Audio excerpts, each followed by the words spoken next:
प्रभु यीशु मसीह के सामर्थी नाम में आप सबों को जय मसीह की। आज के मनन का भाग हमने लिया है मरकुस रचित सुसमाचार अध्याय 8 उसकी 36वीं आयत और लिखा है, यदि मनुष्य सारे जगत को प्राप्त करे और अपने प्राण की हानि उठाए तो उसे क्या होगा।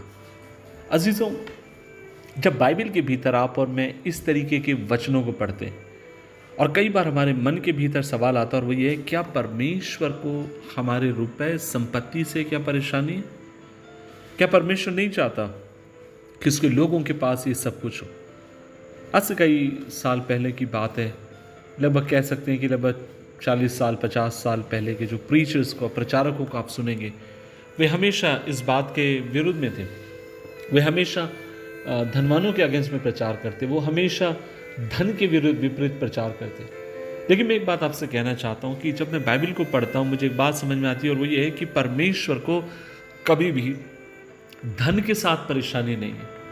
आप जबकि बाइबल के भीतर पाएंगे कि बहुत सारे परमेश्वर के ऐसे भक्त थे जो बहुत अमीर थे। उदाहरण के लिए अब्राहम के बारे में बाइबल कहती है, अब्राहम बहुत अमीर था।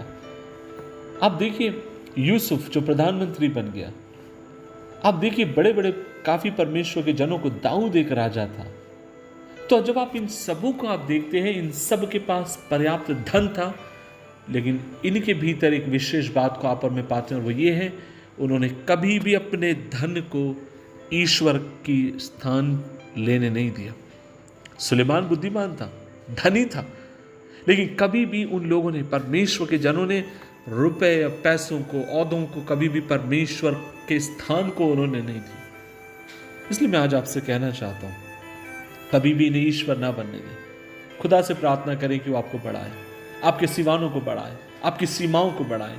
परमेश्वर आपके बिजनेस में, आपके काम में, आपकी नौकरी में परमेश्वर आपको आशीष दे।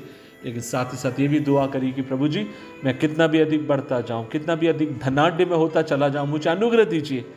खुदावन, मैं उतना अधिक आपकी सजदा करूं, उतना अधिक आपके सामने दीन बनूं, उतना अधिक आपके सामने झुक कर परमेश्वर में आपकी इबादत करने वाला ठहरूं। अजीजों, परमेश्वर का वचन आपसे मुझसे कहता है कि कई बार ये संपत्ति जो है मूर्ति का आकार ले सकती और परमेश्वर मूर्ति से नफरत करता।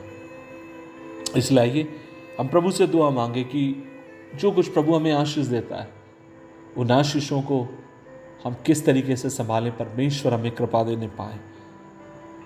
मैं जब बाइबल पढ़ता हूँ मुझे एक कहानी बहुत अधिक स्पर्श करती है और वह कहानी है प्रेरितों के काम की किताब अध्याय 3 के भीतर। वहाँ पर जब एक लंगड़े से, भिखारी से पतरस और यूहन्ना की मुलाकात होती, वे लोग क्या कहते हैं, सोना चांदी हमारे पास नहीं, लेकिन हमारे पास एक नाम है जो यीशु का नाम है।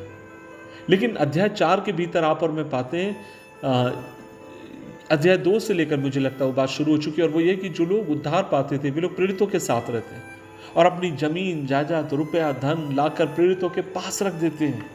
और यहाँ पर प्रेरित कहते हैं कि सोना चांदी हमारे पास नहीं है। इसका मतलब ये था, जो पैसा उनके पैरों के पास रखा जाता था, उसको कभी भी उन्होंने ना अपनी जेब में डाला और ना कभी ईश्वर के तुल्य उन पैसों को समझा। मैं आपसे कहूं, मुझे बहुत दुख लगता है, आज मैं कई बड़े बड़े फेमस प्रचारकों के बारे में सुनता हूं और सुनने में आता है जब वे दुआएं करते हैं तो वे लोगों से कहते हैं कि आपको रिसिप्ट कटानी पड़ेगी।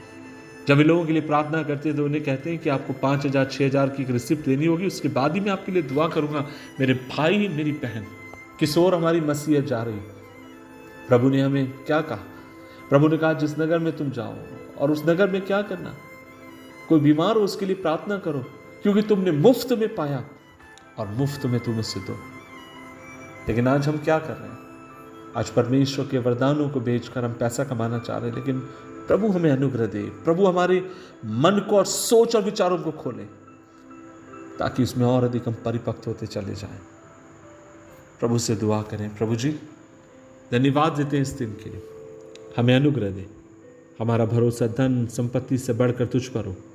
हम तेरी ओर निहारें, तुझे देखकर आगे बढ़ते जाएं। मदद कर, तू हमें जो कुछ आशीष के रूप में देता है होने दे प्रभु जी। वे आशीषों के लिए हम धन्यवादित हैं, लेकिन वे कभी भी तेरा स्थान ना लेने पाए हमारे जीवन में। मदद कर, यीशु मसीह के नाम से मांगते हैं, आमीन, आमीन, आमीन।